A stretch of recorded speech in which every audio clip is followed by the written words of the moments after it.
Hey everybody, it's Robbie Bessner, and I'm back with another episode of the Healthy Hotline, sponsored by Therasage. And today I have, this is part of our Lyme series, and today I have an extraordinary guest to speak with us. Darin Olien is, when I read part of his information, his bio, first off, we've been friends and we know each other for many years now. He has an amazing Netflix series called Down to Earth that he's doing with Zac Efron, and he travels all over the world. He's already done a bunch of episodes. If you guys haven't seen it, you need to see it. It's super inspiring. And plus you get to travel and see places that you may never see, like really see, like they get into the trenches. It's amazing in a way that, you know, you might really, really love and experience and embrace. He wrote a cool book called SuperLife, and it's a must read. It gives you the basics. He has developed and found a superfood, which is really kind of part of his, I want to say his DNA is discovering and searching the earth for the best kinds of nutrition and ways to help yourself. And it's actually, it's by far my favorite nut.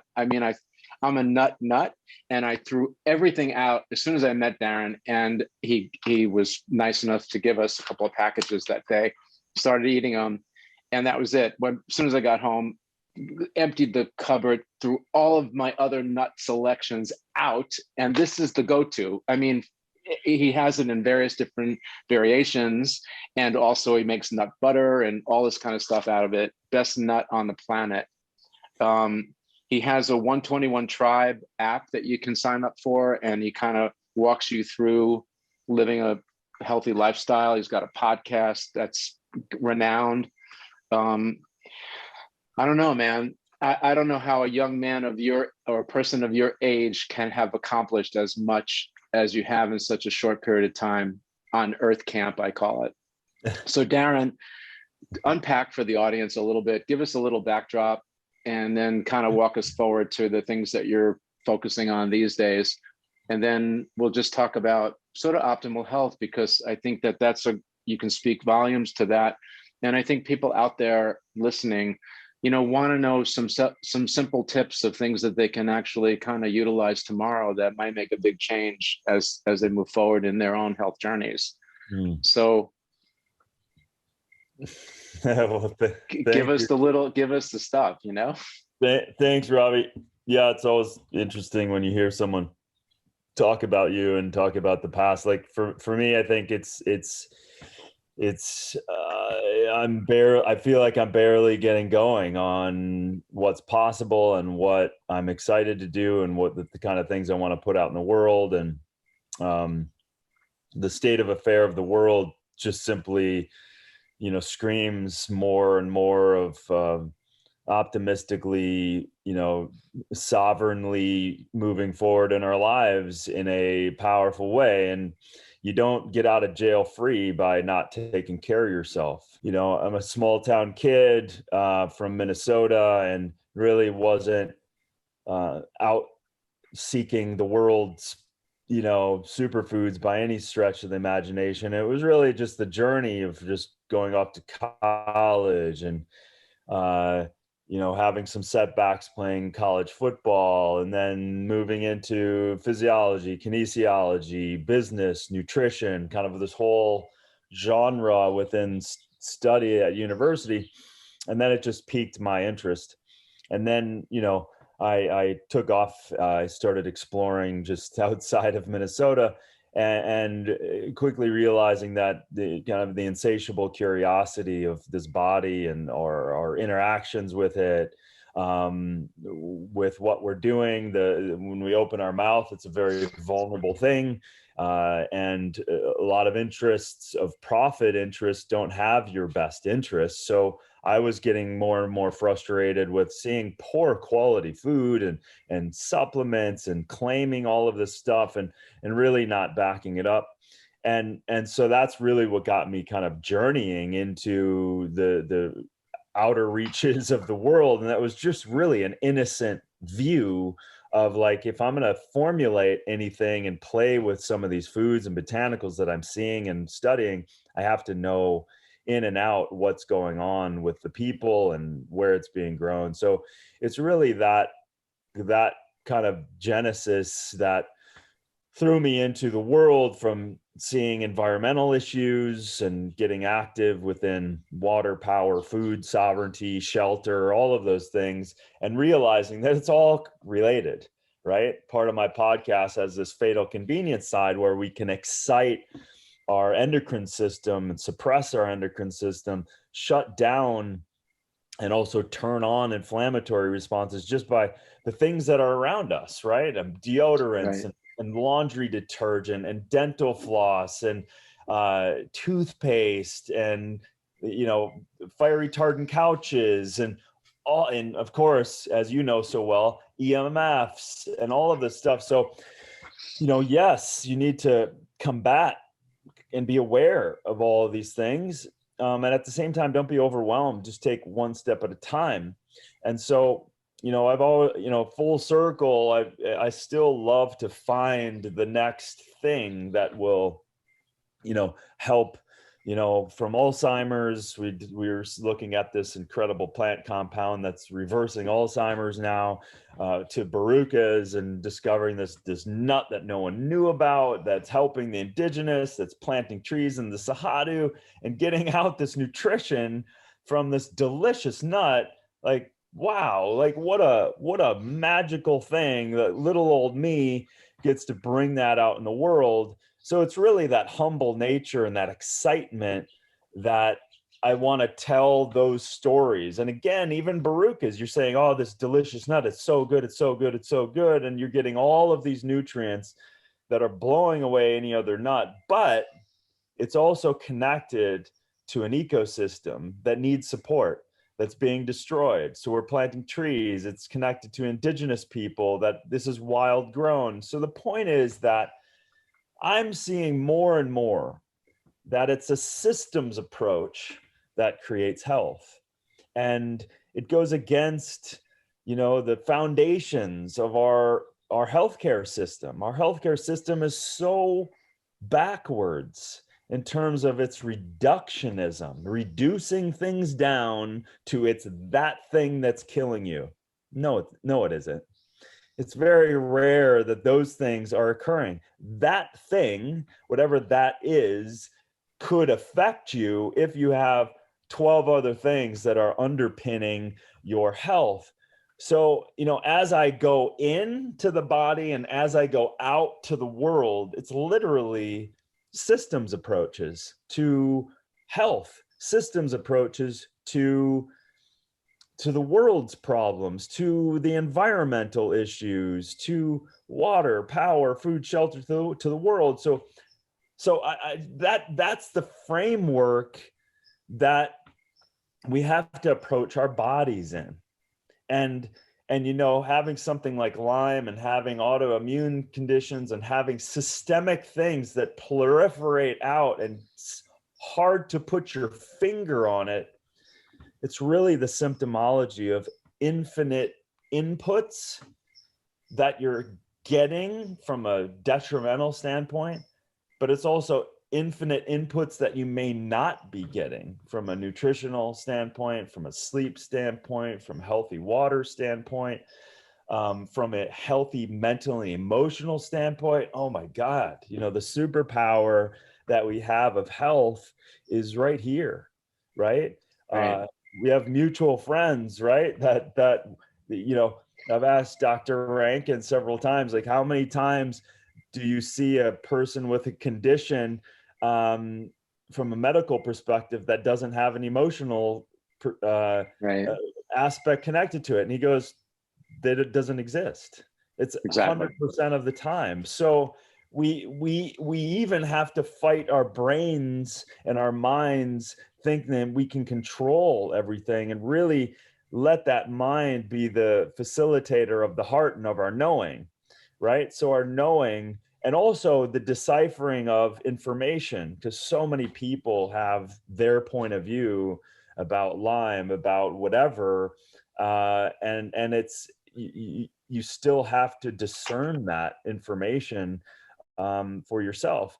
But again, so so I really think that, from the superfood guy, from the guy that loves to talk about compounds and, you know, uh, you know, uh, adaptogenic herbs and things that definitely, especially in this space and Lyme and people suffering from things, definitely adaptogenic herbs and medicinal mushrooms. These things can be hugely beneficial from a long-term use perspective, and really creating Shazandra, fantastic. Like these things are great, but if you don't sleep well, if you don't hydrate well, if you don't take care and ownership of your own sovereignty of health and your point of view about your mental emotional state, your relationships, and you're not putting healthy food, whole food in your mouth,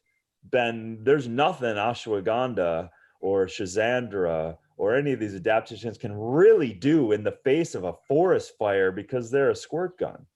Now, when you start lining up great hydration, movement of your body in a healthy way, um, inputs like healthy, real, raw food, healthy relationships, loving, be vulnerable, be open, be radically honest with yourself and other people. Now, and then all of a sudden you start looking out going, okay, well, let's dampen the EMFs. Let's get some Faraday cages. Maybe let's use some EMF blocking devices. Maybe we increase oxygenation in our environment. Maybe we realize, okay, there's some chemicals that I'm using that I can eliminate. Because now you start adding up and you start building your system, your universe. Now everything starts compounding itself. To talk about compounding interest with money, think about the compounding interest, the infiniteness that compounds with health, right? The fortitude of our house here. And then, man, then you have the health, the resiliency, more energy. And if you have more energy, you have more positive outlook. I'm telling you, the universe opens to that. And this isn't a woo-woo concept. You have literally more energy, more fortitude to see more possibilities and to have things come to you. More information, new information, stay open, talk to this person, talk to that person, get inputs, try this, try that. Sleep, go to bed earlier, put on blue blocking glasses if you're staying up too late. Like all of these different things you can continue to add to your regimen. So it doesn't have to be an overwhelm, but it could be as simple as like, man, I don't even filter my water, right? And my tap. And all of a sudden that's a toxic load of chlorines and pesticides and fluorides and everything else. Yeah, the reactive compounds that are happening within chlorination that are volatile compounds. So we have heavy metals, we have all of this stuff. So if you just literally start one thing at a time and add that up and go to sleep a little earlier and block out the light and all of these things, that's really where, and this is a journey. This is an absolute journey. There is no perfect place to sit in, but it's a progression moving forward. And then you have more resilience. So when something happens, you have more resilience to respond, right? The pandemic, most people who have underlying conditions are at severe risk, of course, right. And very, very few, infinitesimal amount of people that are healthy, right? Not really affecting them at all statistically. So, right. So just look at it. You think that 10 to the 31 viruses that live in our air right now, that's 10 with 31 zeros after it. That's more viruses in our environment than the stars in the frickin' Milky Way. That is the world that we live in. We are in and out of MRSA and staph, and like it's in and out of our systems all the time. The next virus is coming, the next thing is happening, but it's always happened. It always will. But the compounding negative, if you're not taking care of yourself, is just that much more susceptible. So for me, I just go back to, it's just blaringly obvious to me that it's a system approach to health individually. Like, look at it mentally, emotionally, physically, spiritually. Where are you lacking? What can you improve on? And be willing, because unfortunately, us as humans, we just lack the ability, the desire to look back at ourselves and to look at us going, listen, the only constant here is me within my life. So what can I do to make myself better? And most people don't want to look at the places that they're suffering from. Right. And unless you look, unless you take time, it's kind of as good as it gets. And Robbie, you've been around this health space, and it's like, I don't know about you, but the more I take ownership of things that are happening in my life, that sometimes even, and I'm not taking ownership from other people and everything else, but I'm just saying, like, aches, pains, all of that stuff. I had a bulge disc that debilitated me in a way that I've never experienced in my life, right? Mm-hmm. Shooting pain down my arm for 4.5 months. Couldn't sleep. Wow. This was right before I was supposed to leave the country and go on an aggressive filming venture. And 2 doctors, the top doctors, cervical neck doctors in the world, one in California and one in New York. I just have some connections, and I literally was able to talk to both of them. They saw my MRI. They said, you need surgery. And I was like, wow. And so get it done really quick. You can recover and be on your trip. And I was like, no way. I have to try something. And I was betting a lot because I was going to be stressed and out of my comfort zone on the road. Horrible idea from that perspective. I contacted you. This isn't even a plug. I literally contacted you. I need your infrared thing. I need to put something on the plane every time I'm in a car, every time I'm done for the day. Dude, I was religious about exercises, about using your infrared pad 2-3 times a day for months. Yes, I found healers along the way, guys to physios. I did everything I can. Guess what I don't have? I have no pain. 0. Yeah. And no surgery. And no surgery. So it's literally was one of the hardest times because it was chronic pain. It was consistent shooting electric pain down my freaking arm in every move I made. It was horrible. And so I just had this whole other perception of chronic, like serious chronic pain. Yeah. And, again, it was like, I looked at the same thing is like, okay, what can I do? What is, I contacted everyone possible.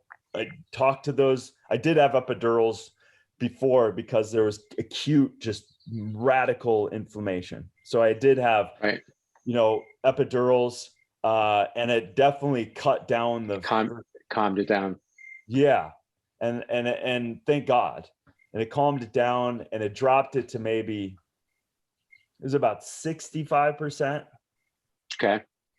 So it was good, but it was like, like shooting. And listen, this was happening during the freaking filming. This was still going on. This wasn't like, it was only towards the end that I literally right now don't have pain. The point is that I looked at our health is not for someone else to cure or manage. It's not. It is for us to cure and manage and do everything possible, because literally, if we don't have health, that's it. So reckless, almost reckless abandonment in terms of the willingness to do everything possible to be healthy, you know, and I, you know, if there was a point I was depressed, it was during that time. So, but what are you going to do?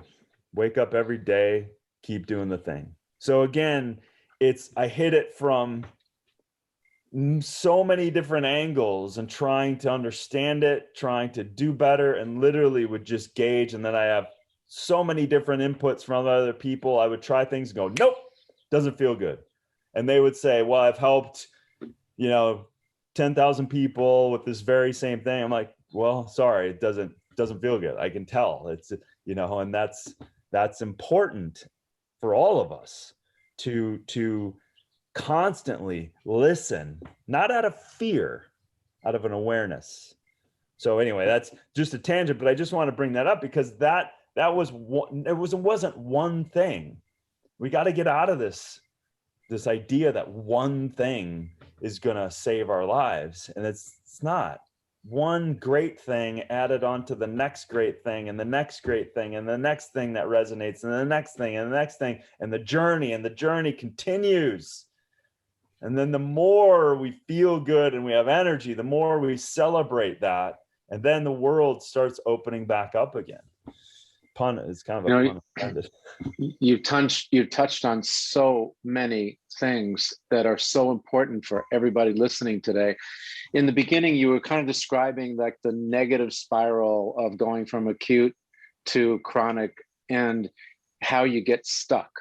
Then the other emotional pieces that are all, you're picking up those baggages along the way, but then you find yourself one day in bed looking out at the window, watching the leaves or the sand, the ethereal sand coming through the hourglass of your life, just wasting away. You've spent most of your money trying to find doctors and you're not feeling any better. How do you get motivated? And you really gave us so many clues in what you talked about, just backing up for people that just tuned in. You know, they're early primal: air, water, sunlight. You know, get yourself exposed to some of those things and refine those things, because even breathing air now, it's not clean. They're actually finding it. Our both mutual friend, Dr. Lee Cowden, has discovered that there's traces of glyphosate in the air and in the water, also in the food source. So that's causing a whole bunch of havoc to our bodies. People out there in the Lyme community, they've got a microbiome imbalance, but as you pointed out earlier, we're surrounded with viruses and bacteria on the outside and hundreds of thousands of them living in somewhat harmony inside. And so it isn't the enemy. Lyme necessarily isn't the enemy. What we're really talking about is, like you mentioned, a systematic approach to addressing the foundational parts of your health, and then sort of building on tweaking little biohacks and things here and there to just keep improving and reversing that spiral downwards to coming back up and out of it. And the best part of the story here is that we are perfect within our own subsets, and that our deliverer, guided, whatever, you know, our spiritual guy gave us all the components we need. Yes, we're all alike and we're all different. We have different genetic makeups. But what I found in clinic, I'm sure you've seen this, you know, come across your eyes, your desk a million times, that once you kind of set the foundation, the body wants to jump back. It's almost like when you're chronic, we lost our GPS, like our guidance system. Once you start addressing some of these systematic approaches, that guy gets turned on. And then as muscles have memories, cells have memories, the body starts to come back and go, yeah, I remembered when I was like that before. And then it's almost like it's like poetry to me, watching an orchestra, your body just start tuning up. And and coming back. And even though it might be a little bit hard in the beginning, there is exponential advancements in your positive health experience and journey as you start to move in that direction. So, man, you know, your example of your own challenge, acute to chronic, really gives so much people out there, I feel, gave me inspiration about your unwavering need to sort of dissect what's happening and figure out and claw yourself back. I used to ask my parents, and it was a joke between us, who takes care of your healthcare, Mom? Like, who's in charge of that?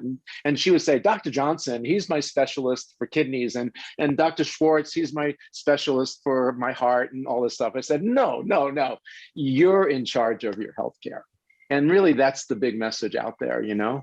Like, you can certainly get agents in, and I loved your reference to that inner voice inside of you, because you were trying different pairs of genes on, different recommendations, but none of them really fit right. So you were really tuned into your inner voice, which is the best doctor on the planet, by the way, just to kind of figure out what fit for you. And that changes from time to time as you're on your journey. So it doesn't mean you need to abandon all that. It just means it may not be right for you right now. And that was super cool. I had a similar thing with my shoulders. I pulled out in an injury like 40 years ago. And I went to an orthopedic, and he says, oh, you need surgery. You know, well, if you go to a surgeon, of course, they're going to recommend surgery. That's what they do. It's the way it's their headset, you know, not that they're trying to mislead you by any means, but it's certainly what they know. It's their skill set. And that brings us to maybe sometimes there's too many people in the room giving you advice. And so you know, it's a paradox, because the internet is a great resource, but it can be overwhelming, especially if you're in a chronic state and you're not thinking very clearly. You know, having a vision of that you will come out, survive and thrive through your situation is a big part of it, I believe. And that's really what you were talking about when you mentioned mind-body integration and soul integration, that emotional integration. Without those components, and certainly Dr. Rankin, Michael, our friend, he's an expert in it. We actually had an opportunity to interview him in this series, and that was his contribution was amazing. But I had several sessions with him, and you know, specifically as it related to this, unpacking whatever sometimes it's like from left field. You have no idea, like this journey that we're on. You know, I don't care what you believe in, but it's just this. If you're willing to be open, who cares if it's a past life or whatever? There's like, for me, there was definitely this aspect as I was kind of going further in the world. There was this point where it's really important for me to keep my head and heart in balance. And so this neck thing was just like this exercise for me to really go in, clear out anything that wasn't mine. And that's a big, big thing that we don't talk about.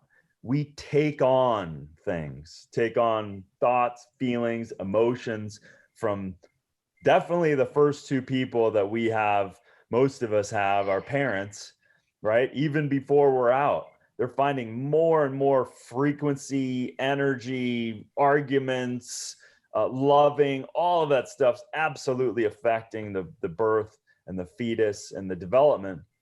And so unwinding that stuff and go, oh, that was my dad. That was my dad's point of view. Okay, don't need that anymore. Oh, that was my mom's fear. Oh, okay. You know, it's like, and the willingness, you don't have to share this with anyone. You don't have to, just the willingness. I would go into states of just free form conscious writing. Like you know what I did? I haven't told anyone this. So what I did, and I have a master's in psychology, and we did this thing, Gestalt therapy, right? So we would set up a chair here, and then we would sit in the other chair. And whatever issue you had, you could have a conversation. So you literally, I'm Darin, I'm having a conversation with my neck. And so I'm like, okay, I'm looking at that chair and I'm saying, neck, I'm really pissed off. I'm in pain. I can't sleep. You got to help me out here. What's going on? And then I literally go into the other chair, sit your ass in the other chair. Now I'm the neck, and now I'm going to respond. And if you let yourself go, you tap into the subconscious power and awareness and perception.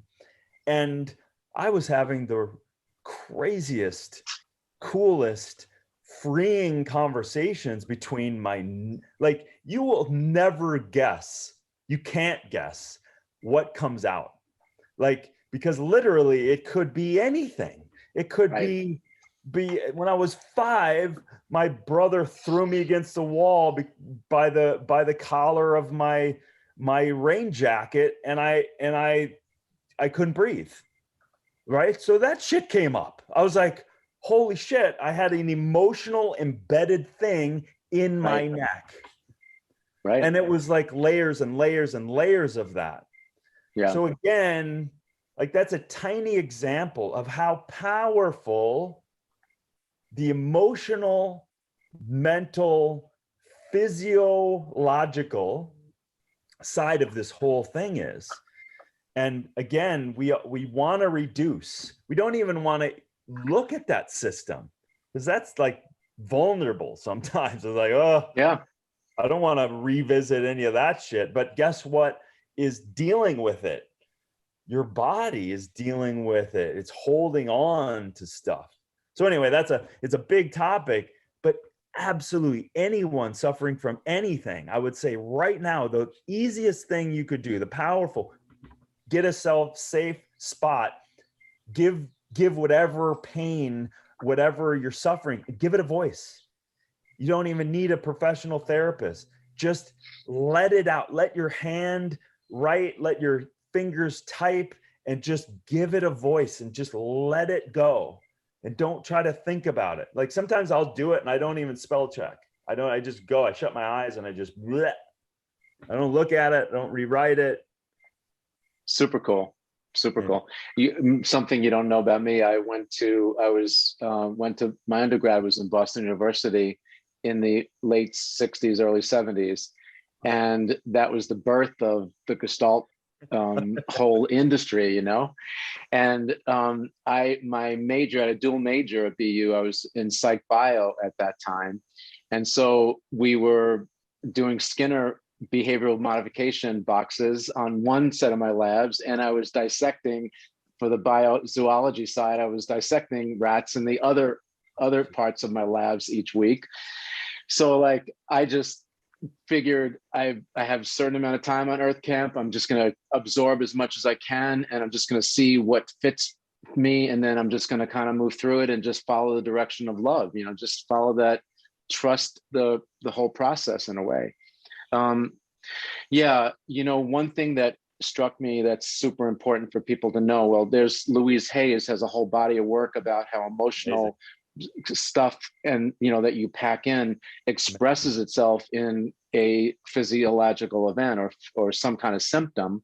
Mm-hmm. But one thing I learned, the first thing I learned from our friend Michael Rankin, was how where physiology can, you know, take some time to correct, emotional stuff, my God, as soon as you kind of tack onto maybe whatever that little tweak was, you know, or let's say hiccup in your road, and you ask for forgiveness, like one is Ho'oponopono, the Hawaiian method, but then boom, it just just disappears, it evaporates. And then all of a sudden you're like unblocked.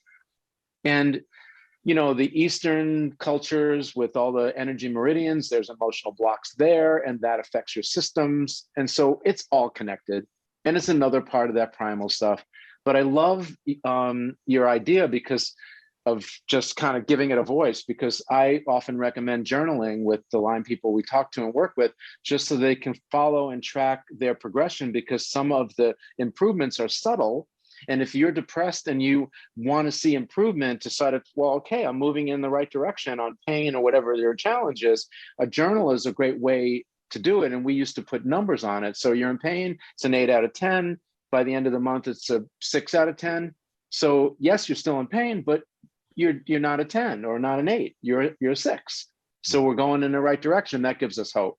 100%. So, man, we're almost out of time. This went so fast, and I really appreciate your time because it's super valuable. So thanks for everything, all the little tips that you gave us in the short period we're together. So we're about to close, and I'm wondering, is there anything that you might want to leave us with that you didn't brush on? Because there were some pretty broad strokes and some amazing concepts and great ideas.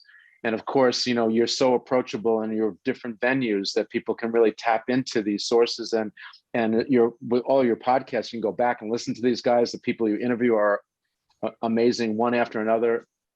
So in closing, is there something else on your mind? Well, I mean, because you got it all. Well, I thank you, and it's such a pleasure to talk with you. You know, I think the thing that comes up is, I know that there was a part of me that was pissed off while this was going on, the emotional body of just like, what the fuck, you know? And so it's important to give that, to acknowledge that, because we don't acknowledge that. He's like, because sometimes we spiritually bypass stuff. You're like, well, I shouldn't feel that way, when in fact you actually are. So part of the grief, there's grief when it comes to the lack of homeostasis, because it's like, fuck, I can't be me, right? Right. And so it's important for people to acknowledge, I'm angry, I'm upset, I'm sad, I'm pissed off, and hell, scream into a freaking pillow. You know, it's powerful. I mean, we absolutely did that in our last, week-long thesis thing when we finished. Like, at the end of the day, oh shit, we're just screaming into a pillow. Okay. And so, and just the act of acknowledging it is super important. I am upset that X, Y, and Z has happened. That's also a perfect segue to do a gestalt or to do a subconscious or giving it a voice. So I just wanted to say that, because it is so, I've gone through my own grief, losing houses and losing parents and all of that stuff. And you have to allow it all to be there. Right. All of the shadow, all of the dark, all of the anger too. Or it's just going to be pushed and pushed and pushed and then proliferate a diverticulitis event somewhere in your life and push out and expose itself somewhere. So, we shouldn't be afraid of all the kaleidoscopic aspects of ourselves, because underneath it all, that wasn't us either. The fear, the anger, all of that stuff. So it wasn't us. That isn't us, but we took it on somewhere. So let it go. But we have to acknowledge it, because we are light and beauty and frequency and love without a doubt. But you can't just bypass all of the stuff that we are absolutely, in fact, a human experiment in this world. And we get to be here and get all of this. So today I woke up, there was some events, it pissed me off. I was like, what the hell, right? But the moment I went into, I did some work. I actually did Ho'oponopono today. And so clearing it, talking with a couple people that can hold the space, boom, done, gone. But if I didn't, it's festering. Now it's taking over. Now it's gonna dis-ease me, right? So that's what I'll leave people with. Wow. Well, this was my download. That was great. And the animation, Darin, man, I'm going to put that on a loop somewhere because that was awesome. But what my download was free yourself to be yourself. Right? Isn't that great? Love that. Yeah. And that's it, man. Because there was a just a sidebar. You know, you go out on a train, you go on a trip and you pack up a bag and you put your clothes in. And if I don't generally do this because my wife likes to change my hotel rooms and like while I'm sleeping. So to keep me on my toes. Anyway, so you pack up your bags, you get to your hotel room, you unpack your bag and you put it in your stuff in the drawers or whatever, and you enjoy your holiday or whatever reason why you were traveling. And we do that emotionally. We pack this bag with our emotions. In my family, we would get to the destination, not unpack the bag. And then we go to another destination and another destination, and the bags would get full. And then when we ran out of room, my family would just buy another suitcase rather than unpacking your emotions to allow them to breathe. They have a life, they belong on a shelf somewhere. And then you're free to be the person, be in touch with the person inside of you. Because like you said, if you keep shoveling it under the carpet, and the brain, your body, your consciousness, subconscious and total consciousness, it doesn't like to be in pain. It kind of sort of mutes that out. And so that's the emotional pain too, as well as the physical side and however it manifests itself. So just unpacking your emotional baggage makes you so much lighter and gives you the ability to really to be who you're meant to be, follow your bliss, all that kind of stuff. Good stuff. It's an underutilized superpower for sure. Yep. You're amazing. Thanks for your time today. Appreciate you in the biggest way. And I know everybody out there gained so much from today's interview and opportunity to meet you. So well, keep going, keep charging on. Thanks, brother. I equally appreciate you. You've helped me along the way, and you've just always come from a high integrity standpoint, and you and all your products, and just like I literally use them every day, and knowing that they're coming from you just makes it that much better. Can't wait to see you again, guy. Thanks, care. Brother. All right. Stay well. Bye-bye now.